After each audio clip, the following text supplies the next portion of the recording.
అనంతపురం జిల్లా సింగనమల నియోజకవర్గంలో వైకాపా నాయకుల నుంచి తమ కుటుంబానికి ప్రాణహాని ఉందని తెదేపా నాయకుడు నగేష్ ఆరోపించారు. ఇటీవల తాను వైకాపా నుంచి తెదేపాలోకి చేరడంతో తనపై నియోజకవర్గంలో వైకాపా నాయకులు కక్ష కట్టారని ఆందోళన వ్యక్తం చేశారు. నియోజకవర్గంలో వైకాపా ఎమ్మెల్యే మేనమామ శ్రీరామ్ రెడ్డి కొంతమంది వైకాపా నాయకులను వెంట పెట్టుకుని ఇంటిలోకి వచ్చి బెదిరింపులకు పాల్పడ్డారని చెప్పారు. గతంలోనూ తన తోటకు నిప్పు పెట్టి తోటలో ఉన్న సామాగ్రిని చెట్లను కాల్చివేశారని ఆవేదన వ్యక్తం చేశారు. జిల్లా పోలీసులు ప్రత్యేక చొరవ తీసుకుని వైకాపా నాయకుల నుంచి తమ కుటుంబానికి రక్షణ కల్పించాలని నగేష్ కోరారు. తమ కుటుంబానికి న్యాయం జరగని పక్షంలో కురవ సంఘం ఆధ్వర్యంలో న్యాయ పోరాటం చేస్తామని విశ్రాంత జడ్జి కృష్ణప్ప మద్దతు తెలిపారు.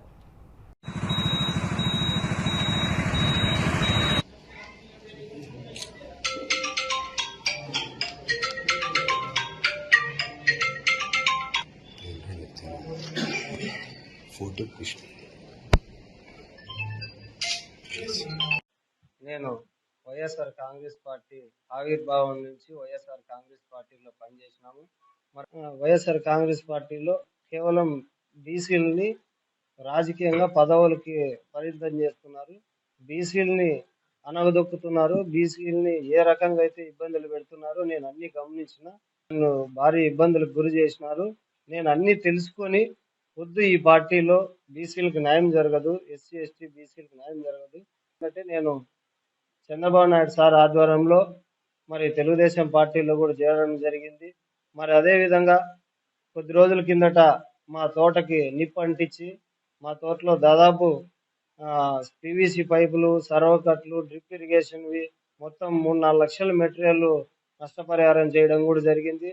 మరి సింగనమల పోలీస్ స్టేషన్లో కంప్లైంట్ ఇవ్వడం జరిగింది. పోలీసు డిపార్ట్మెంట్ కూడా అందరూ వచ్చి ఎంక్వైరీ కూడా చూసుకొని పోవడం జరిగింది. మరి అదే విధంగా నిన్నటి రోజున మరి గణమ్మన నేను మా అమ్మ ఇంటి దగ్గర ఉన్నాము. మా వాళ్ళు అంతా మా అన్నదమ్ములం కూడా మేము కూడా ఎవరు లేరు. ఉదయం 8:30 గంట సమయంలో బొమ్మన శ్రీరామ్ రెడ్డి వాళ్ళ ఈస్ట్ నర్సాపురం సర్పంచ్ గోపాల్ రెడ్డి, బాలరెడ్డి కొంతమంది అనుచరులను వేసుకొని 3 వెహికల్లో వచ్చి మా ఇంటి దగ్గరకు వచ్చి మా ఇంట్లోకి జొరబడి దౌర్జన్యంగా బెదిరించడం జరిగింది. ఏరా నువ్వు పార్టీ మారుతావా? నువ్వు పార్టీ మారితే నీ వెనకలు ఎవరుండారా? రేపు 4వ తారీఖు కౌంటింగ్ అయిన తర్వాత నీకు సంబంధించిన వాళ్ళ మనుషుల పైన నీ అంత చూస్తామని చెప్పి బెదిరించడం జరిగింది. అదేవిధంగా నా పైన కూడా తప్పుడు ఆరోపణ, మీరు డబ్బులు ఇవ్వాలా, మాకు డబ్బులు ఇవ్వండి అని చెప్పి నన్ను బెదిరించడం కూడా జరుగుతున్నది. నేను వాళ్ళకి ఎటువంటి డబ్బులు నాకు వాళ్ళకు ఎటువంటి సంబంధము లేదు, ఏం ఆధారాలు లేవు. ఒకరికొరికి కలిసి స్నేహం చేసినాము, కలిసి విడిపోయినాము. నీ ఎంతకు నువ్వు ఉండు, నా ఎంతకు నువ్వు ఉండు అని చెప్పి మనం ఉన్నాం తప్ప నేను టీడీపీకి కీలకంగా పనిచేసినాము.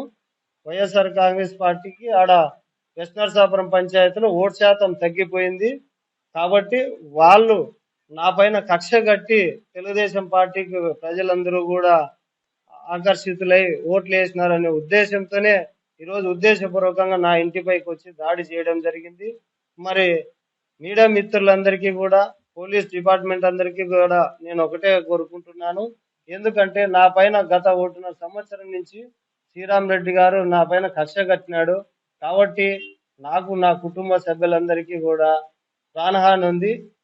దయచేసి నాకు వాళ్ళ నుంచి నాకు ప్రాణహాని లేకోకుండా రక్షణ కల్పించాలని మీడియా మిత్రులకి, పోలీస్ డిపార్ట్మెంట్కి, జిల్లా ఎస్పీ గారికి, ఎస్ఐ గారికి, సిఐ గారికి కూడా నా యొక్క నమస్కారాలు తెలియజేసుకుంటున్నాను. నగేష్ గారికి జరిగినటువంటి అన్యాయాన్ని పోలీసు తీవ్రంగా తీసుకోకపోయినా, కేసు రిజిస్టర్ చేయకపోయినా నెక్స్ట్ మేము కోర్టులో దానికైతే తెలుసుకుంటాం. తప్పకుండా నగేష్కు న్యాయం జరిగేంత వరకు కూడా ఈ పోరాటం ఆగదని కూడా నేను తెలియజేస్తున్నాను.